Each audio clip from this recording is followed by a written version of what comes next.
Characteristics of Claude Debussy music. Claude Debussy was almost certainly one of the most important and influential composers of the 20th century. He arrived at a time in musical history that was one of great change and some might say uncertainty. Debussy was born on the outskirts of Paris, in 1862, with his life spanning some of the most fascinating developments in music.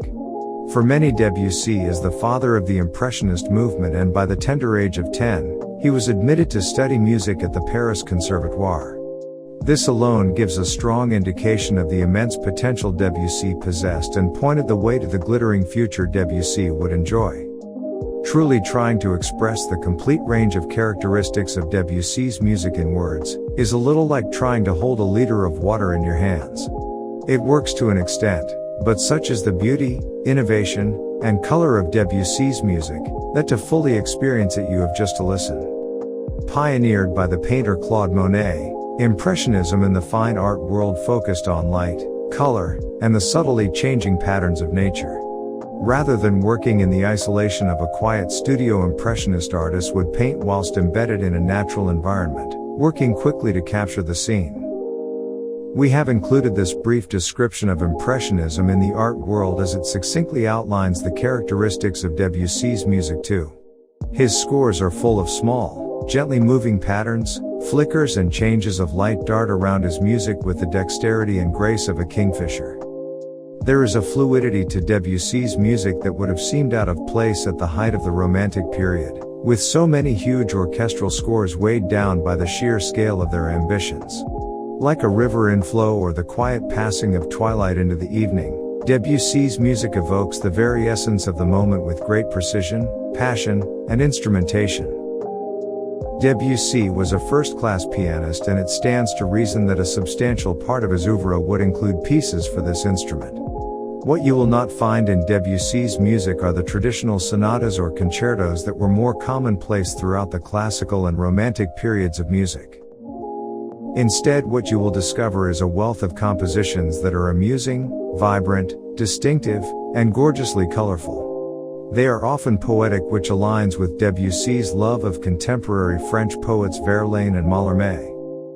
One set of compositions Debussy titled Suite Bergamasque, 1890–1905, included a piece Clair de Lune that has become one of the most enduringly popular works for piano written by Debussy.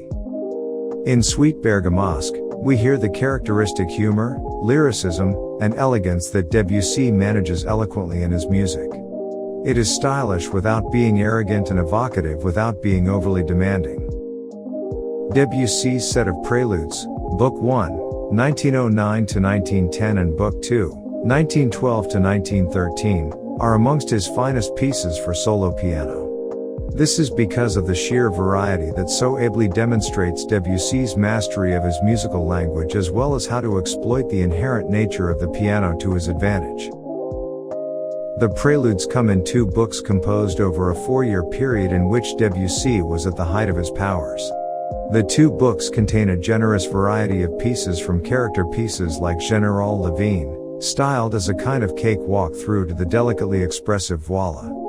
Each of the preludes transports you to a definitive moment and experience full of wonders delivered with measured style and poise. His orchestral works showcase the stunning sonorities that Debussy can craft from an orchestra. Already in 1894, Debussy showed the world the musical direction he saw as a way out of the excessive romanticism in his symphonic work, Prélude l'après-midi d'Enfant. La Mer, that followed in 1903–1905, is a stunning piece of impressionistic writing.